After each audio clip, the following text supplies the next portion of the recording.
ఎప్పుడు ఈ రకంగా ప్రచారం అనేది ఇంత గ్రాండ్ గా చేయాల్సిన అవసరం మనకి ఎప్పుడు రాలే. కానీ ఈసారి మాత్రం అందరికీ కనపడేటట్టుగా ఖచ్చితంగా చేయాలని చెప్పి గట్టి ఫిక్స్ అయినట్లున్నారు. దానికే చాలా గ్రాండ్ గా తీసుకొని వస్తున్నారు. అద్భుతంగా బ్రహ్మాండంగా దండలు గాని అదే రకంగా వెంట పూలు కొడుతున్నారు. కొడతాంటే అది యాడున్నామప్ప అన్నట్లుంది నాకే. అంత అద్భుతమైన మమ్మల్ని మేము మర్చిపోయి ఇంత అభిమానం మీ అందరూ గుండెల్లో దాచుకున్నందుకు మీకు అందరికీ కూడా పాదాభివందనాలు చేస్తున్నా. మరి ఈరోజు ముఖ్యంగా ఎలక్షన్ నిమిత్తం మన గ్రామానికి రావడం జరిగింది. ప్రచారంలో భాగంగా మనం నిన్నటి రోజున ప్రచారాన్ని ఎప్పటిలాగానే మన ముత్తుకొండలో మనం మొదలు పెట్టుకుని అదే రకంగా మన గ్రామానికి రావాల్సి ఉండే. కానీ నిన్న పర్మిషన్ ఇచ్చి ఉండడం వలన ముత్తుకొండలో మనం మొదలు పెట్టుకున్న తర్వాత మరి ఈ రోజు కార్యక్రమాన్ని మొదలు పెట్టడం జరిగింది.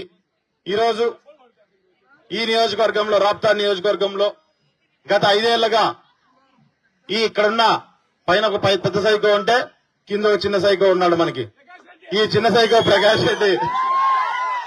రెడ్డి చేసే పనికి మాల చేష్టలన్నింటినీ కూడా గత 5 ఏళ్లుగా ప్రజలందరూ రాప్తాడు ప్రజలందరూ కూడా భరించి అబ్బా ఎప్పుడు రవిని పక్కన పెట్టి ఇంటికి పంపించేదని చెప్పి ఎదురు చూసే కాలం కూడా దగ్గరలోనే ఉంది. ఆ రోజులన్నీ గడిచి గత 2 ఏళ్ల నుంచి అవన్నీ గడుపుకొని చివరిగా ఆ 20 రోజుల వ్యవధిలోకి మనం వచ్చి కూర్చొని ఉన్నాం. ఇక్కడి నుంచి 20 రోజుల్లో గత 5 ఏళ్ల నుంచి మనం పడిన బాధ గాని మనకున్న కసి గాని ప్రతి ఒక్కదాన్ని ఈ రోజు బయటకు చూపించుకునే రోజు దగ్గరలోనే ఉంది. 20 రోజుల్లో అనే విషయాన్ని ఒక్కసారి అందరూ గుర్తు చేసుకోవాలా. ఈ నెల వచ్చే నెల 13వ తారీఖున మనకు ఎమ్మెల్యే ఎంపీ ఎలక్షన్లు ఉంటాయి. ఆ ఎలక్షన్ రోజున 2 గుర్తులకు అంటే 2 దాంట్లకు మనం ఓట్లేయాలి. 2 సైకిల్ గుర్తులకే ఓట్లేయాలి. మనము సైకిల్ గుర్తు 2 సార్లు ఓట్లు అంటే ఒకే దాంట్లో 2 సార్లు నొక్కడం కాదు. ఎమ్మెల్యేకి ఒకటి ఎంపీకి ఒకటి 2 మనం ఓట్లేయాల్సిన అవసరం ఉంటుంది. ఇంక మేము వేరేటి గుర్తు పెట్టుకునే పనిలా సైకిల్ లోపలికి పోగానే సైకిల్ గుర్తు ఒకటే మనకు మనసులో ఉండాలా, మన మైండ్ లో ఉండాలా. మన చేయి కూడా వద్దొద్దంటే అడిగిపోయే పరిస్థితి మనం తెచ్చుకోవాల్సిన అవసరం ఉంది.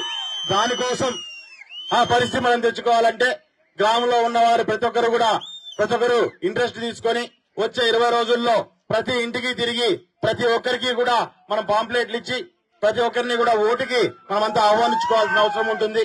అన్నిటికంటే ముఖ్యంగా చాలా మంది బయట ప్రాంతాల్లో ఉన్న వాళ్ళు ఉంటారు. వారందరినీ కూడా ఎవరికి తెలిసిన వాళ్ళు అందరూ ఫోన్లు చేసి కానీ మీరందరూ పలానా రోజు మీ బూతుల్లో మీరంతా ముందుకు రావాలి, తెలుగుదేశం పార్టీకి ఓట్లేయాలని మీరందరూ కూడా మా తరఫున అందరినీ అడగాల్సిన బాధ్యత మీరందరూ తీసుకోవాలని మిమ్మల్ని అందరినీ కూడా పేరున కోరుతున్నాము. మరి దాంతో పాటు చుట్టుపక్కల ప్రాంతాల్లో మన బంధువులు ఉంటారు, స్నేహితులు ఉంటారు. వారందరికీ కూడా ఫోన్ చేసి మీరందరూ తెలుగుదేశం పార్టీకి తప్పకుండా ఓటేయాలి అనే విషయంగా ప్రతి ఒక్కరికి చెప్పాలి. ఎందుకు ఈరోజు అందరూ అడుగుతారు, ఎందుకు మేము తెలుగుదేశం పార్టీకి ఓటేయాలంటే ఒక విషయం బాగా చెప్పాలి. మనం ఈ రోజు ఈ గవర్నమెంట్ వచ్చిన తర్వాత గత గవర్నమెంట్ ఒక్కసారి మీరు చూసుకోండి. ఈ గవర్నమెంట్ వచ్చినాక ఏ వర్గమైనా సరే ఎవరైనా సరే సంతోషంగా ఉన్నారా అనే విషయాన్ని ఒక్కసారి అడుగుతున్నా నేను. ఎలా ఉన్నారమ్మా? ఎవరు లేరు.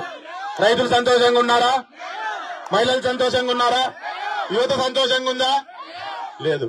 ఈ రకంగా మనం ఎవరిని చూసుకున్నా ప్రతి ఒక్కరూ నష్టపోయాం, ఇబ్బంది పడ్డామనే ఆలోచనే చాలా వరకు కనపడతా వస్తుంది.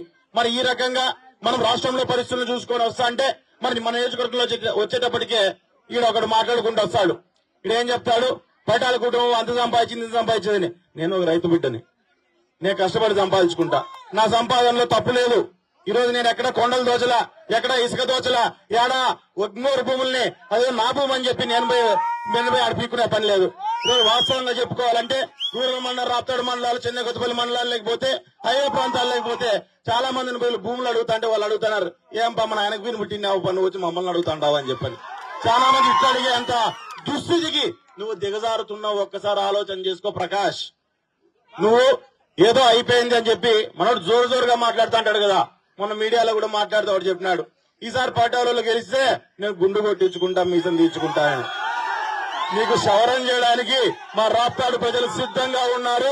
అది మా కత్తి కనగనపల్లి నుంచి వస్తుంది, గుర్తు పెట్టుకో ప్రకాష్ అని చెప్పి కూడా ప్రకాష్ రెడ్డికి నేను హెచ్చరిస్తున్నా. ఈ పద్ధతుల్లో ఎవరైతే ముందుకు వస్తారో, ఎవరైతే ప్రకాష్ రెడ్డి చేసిన అన్యాయాన్ని గాని అవినీతిని గాని మాట్లాడడం మొదలు పెడతారో, అంతకుముందు అయితే కేసుల్లో పెట్టో స్టేషన్లకు పంపించో పోలీసులతో ఫోన్ చేపించో ఇబ్బందులు పెట్టే పరిస్థితి. మరి ఈ రోజు ఏమైపోతుందంటే ఈ రోజు ఓపెన్ గా ఈ రోజు వైఎస్ఆర్ పార్టీ నుంచి ప్రతి ఒక్కరూ బయటకు వచ్చి ఈ రోజు ప్రకాష్ రెడ్డి అనేవాడిని గతంలో మేము ఎట్లా కష్టపడి గెలిపించడానికి ప్రయత్నం చేశామో అదే రకంగా కష్టపడి ప్రకాష్ రెడ్డి ఓడించడానికి ప్రయత్నం చేస్తా అని చెప్పని ప్రతి ఒక్కరు బయటకు వస్తా అంటే ఒక